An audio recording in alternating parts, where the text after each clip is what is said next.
Hi ladies, hi gentlemen, how are you today? Welcome to Proverbs Home. Welcome to all my new subscribers, and if you're just stopping by to say hello, hello, and I hope you subscribe and you get to meet other great subscribers that are on here and get to know other channels. Today we are going to be talking about a wife of noble character, a woman of noble character, a Proverbs 31 woman, because those are all entwined together. Now, there may be some of you on here that may not be married, but this is for you too, because maybe one day you're going to be married. And not only if you say, well, I'm not going to get married, you could use this in your everyday life when it comes to other people, when it comes to your job, when it comes to your mom, when it comes to your parents, when it comes to your family. You can use this Proverbs 31. You know, my channel is called Proverbs 31 Home. However, I didn't just name it that because it was a catchy phrase and I needed a name for my channel. I named it that because I truly want to live a Proverbs 31 home. And today we're going to learn what makes a woman of noble character and what makes a homemaker. Is it my clothes? Is it dressing vintage? Is it dressing like you're in the 50s and always making a pie every day? Is that what makes a homemaker?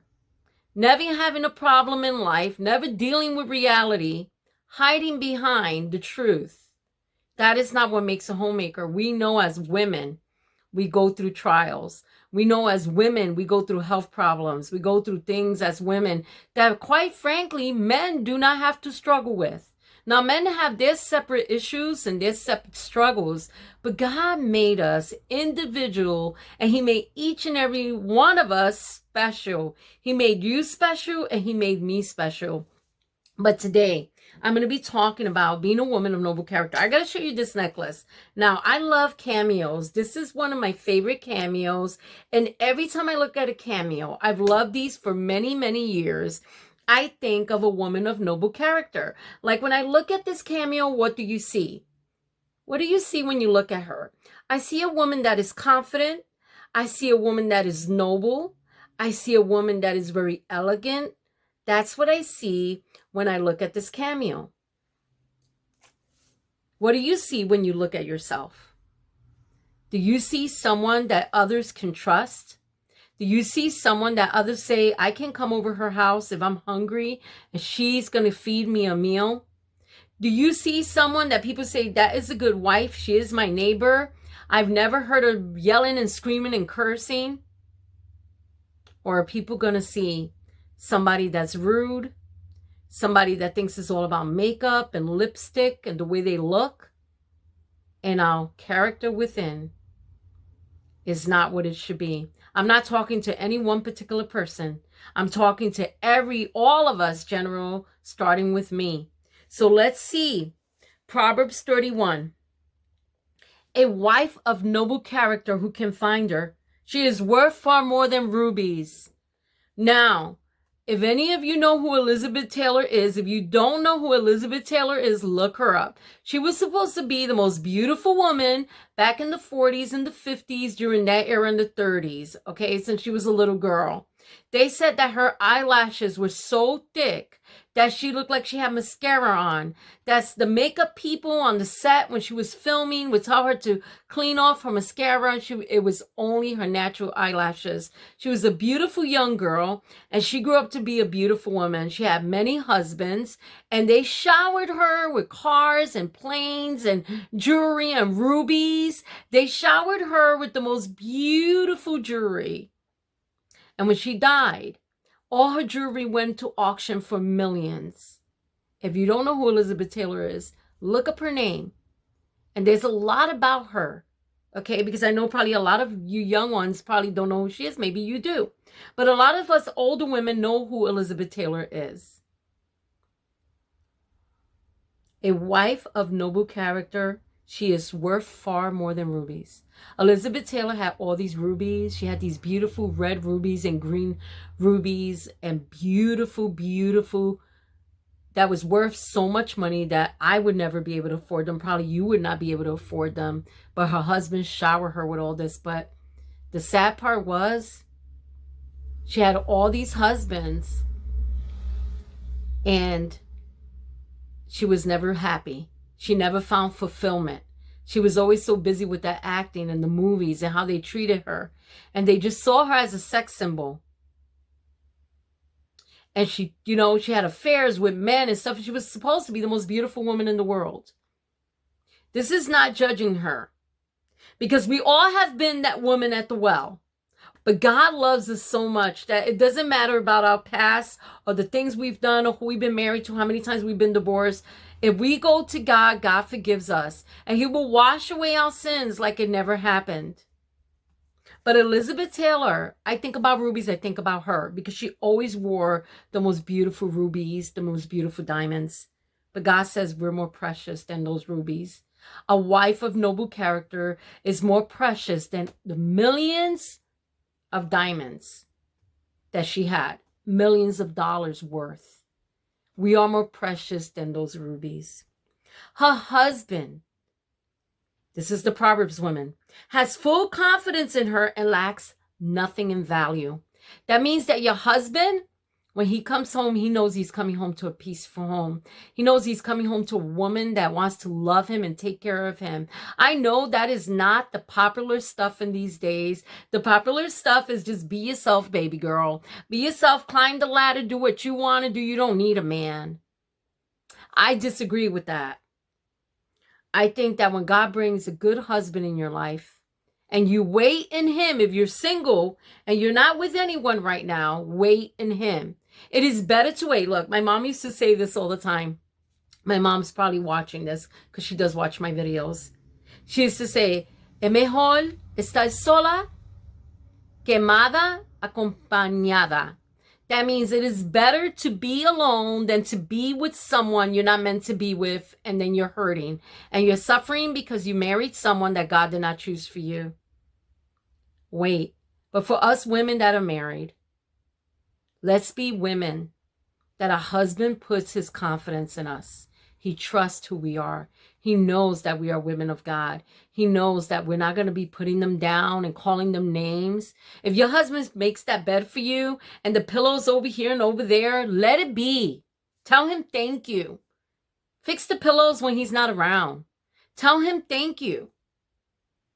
You know, I used to be the type that those things mattered to me. Everything had to be perfect all the time. And I wasn't happy because my bed had to be perfect. This had to be perfect. Everything in place. This was in my personal life. But I've learned, yes, I like a nice home.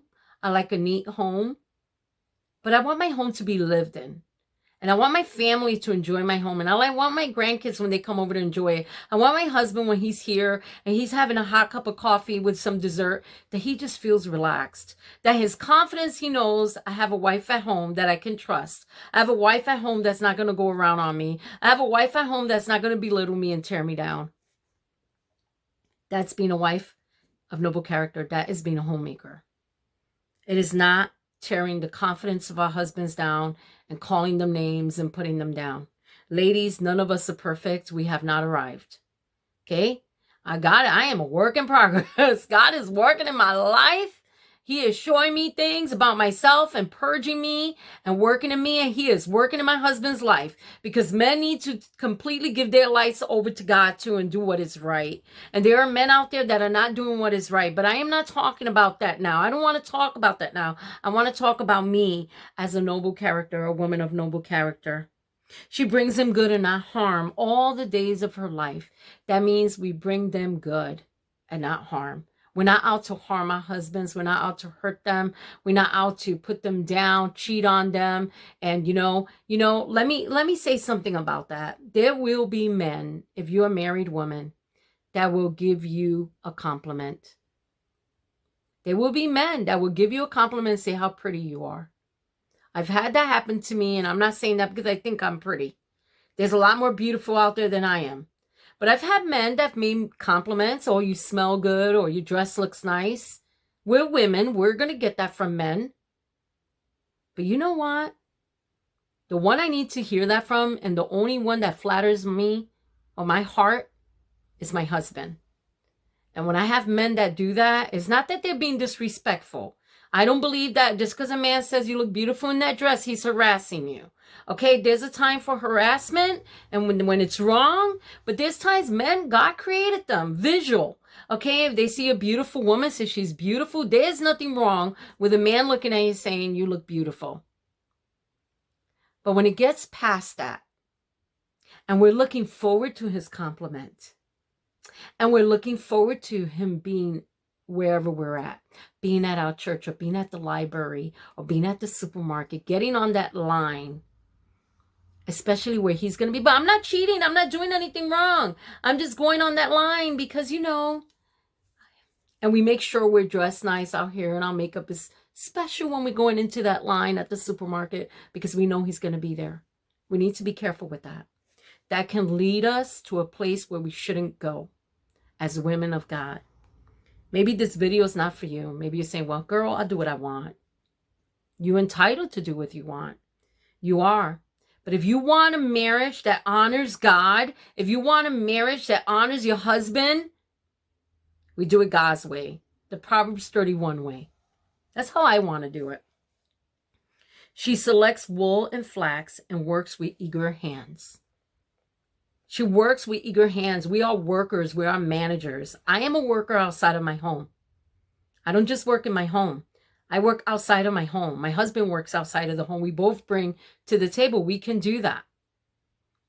You know, but there's women that have chosen to be homemakers at home while their husbands go out and work. And let me tell you, I think that's amazing. And that is a woman of noble character. That's what I see when I see this necklace. I see a woman of noble character. Now, I believe it's okay for women to work. I believe in that. For women to vote, I believe in that. But you know what? I also believe it's okay for a woman to be a homemaker, to love her home, to make it beautiful, to love her children, to teach them. We're nurses. We're teachers. We're managers. We have such a wonderful responsibility. And this world has tried to tear us down and saying what we're doing in our home, our children, our babies are not good enough. They're not good enough. We're wasting our time. It should be about us. No, that is a lie. You look at a lot of women that have worked for years and years and years. They wish they can be home. They wish they can rest. Now, I love to work. That is part of my nature. I like to work. I like to create. But I love to be home. I love to come home. I love when my husband has some chores he wants to do. He's going out and I'm home and I'm, you know, fixing and organizing and making things comfortable for us. I'm a blessed woman. You're a blessed woman. You might say, well, I'm not married anymore. You're still a blessed woman. You still can make your environment peaceful and beautiful the way God wants you to make it. Okay, let's go on. She is like the merchant ships bringing her food from afar. She goes to Aldi. She goes to the Ben and Dent. She goes to the discount stores and tries to find the sales that are going to bless her family. This is very passionate for me because when I go to the Ben and Dent, that's really fun for me. I love doing that stuff. Special for me when I make some chicken or a chicken pot pie in the oven or whatever. I make some Cornish hen and my family sits and they say, Grandma, this was good. Or honey, this was good. She goes afar. She goes in her homestead. She goes in her homestead in her backyard.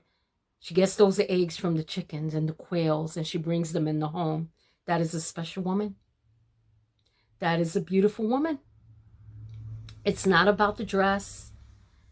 You can wear jeans and a t-shirt and be the best homemaker in the world. And you can wear a dress and look beautiful with diamonds and rubies and be a crab. Right? We could do that, can't we, ladies? Come on. You know how finicky we can be and how picky we can be and how we want things perfect all the time and how things should look. But God says it goes way deeper. It's more than the decorations and this and that. What kind of women are we? Are we helping other women? Are we encouraging other women? Are we showing Christ's love to other women? She provides food for her family and portions for the female servants. Well, many of us do not have servants. in our home. We don't have that. People may have maids they hire and they come and they clean their home. But now we're going to talk about the women of a house, the girls in your home. You know, my granddaughter and I was sitting on the couch the other day and we were talking for a very long time. She was sharing things with me and I was sharing things with her. It was such a blessing that I was able to do that. It was such a blessing that I was able to curl her hair. She said, Grandma, would you curl my hair Sunday morning?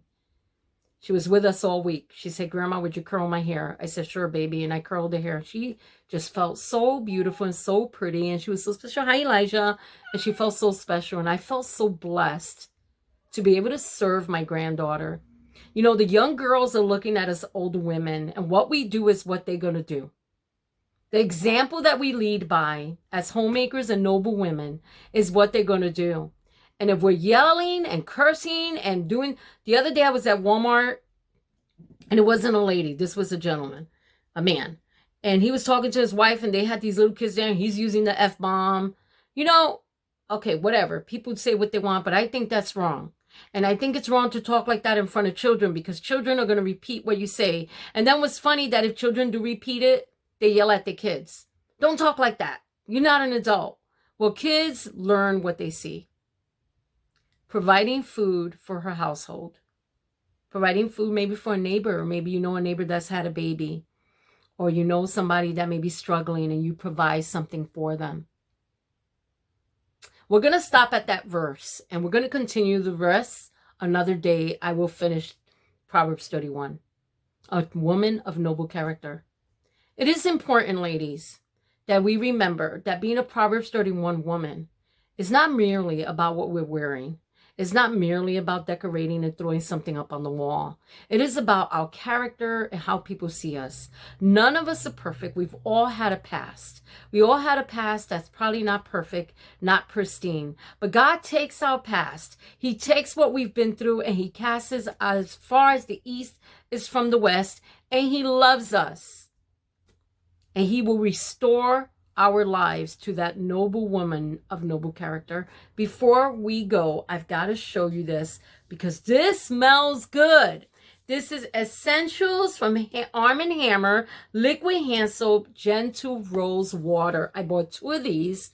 This was at the Dollar Tree. I had to share with you ladies. This stuff smells amazing. Oh, I got to smell it one more time. Oh, it smells like rose. It smells beautiful. If you're interested, this smells absolutely beautiful. They had like another fragrance, but I thought this was the best.